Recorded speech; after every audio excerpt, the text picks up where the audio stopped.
ABN Marathi news मध्ये आपल्या सर्वांचं स्वागत आहे। ताज्या बातम्यांसाठी एबीएन मराठी न्यूजला subscribe ABN Marathi news ABN Marathi चॅनलचं या ठिकाणी मी आभार मानतो, कारण का आज हनुमान जयंती असल्यामुळं या नरसिंहगिरी मिलमधील हा हनुमान जो आहे तो गेली 200 वर्षापासून या ठिकाणी तिथे प्रतिष्ठापना झालेली आहे। या मिलमध्ये मी कामाला होतो।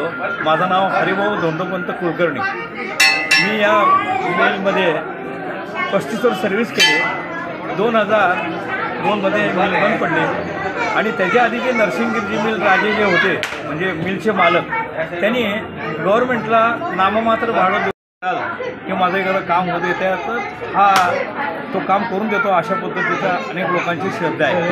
आज सकाळपासून या ठिकाणी पंचामृतचा अभिषेक, अथर्वशीष आणि त्यानंतर श्रीसूक्त, पुरुसूक्त, हनुमान चालिसा आणि मारुती स्तोत्र आणि भजनी मंडळाचे काही लोक भजन करून या ठिकाणी गेले आहेत। त्यानंतर संध्याकाळी भजनाचा कार्यक्रम आहेच।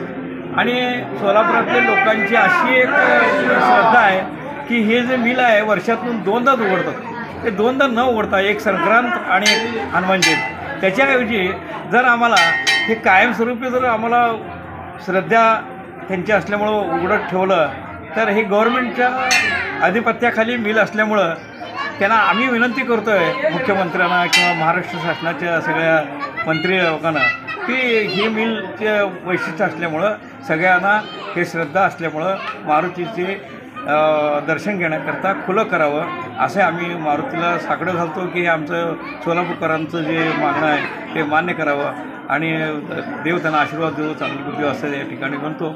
आणि पुष्कळ भाविक लोक सकाळपासून संध्याकाळपर्यंत या ठिकाणी येतात। या ठिकाणी प्रसाद वाटला जातो, तो प्रसाद लापसीचा असतो आणि काही श्रद्धाळू लोक आम्हाला गहू, तांदूळ, गूळ वगैरे आणून देतात आणि या ठिकाणी हजारो पद्धतीने या ठिकाणी नारळ फोडले जातात या श्रद्धास्थानामुळे। काही लोक नारळाचं वर बांधतात, एक 5, 11, 21 लाखाचं तोरण, ते तोरण बांधतात आणि त्यांचे ते मनोकामना पूर्ण होते, असा हा मारुती आहे।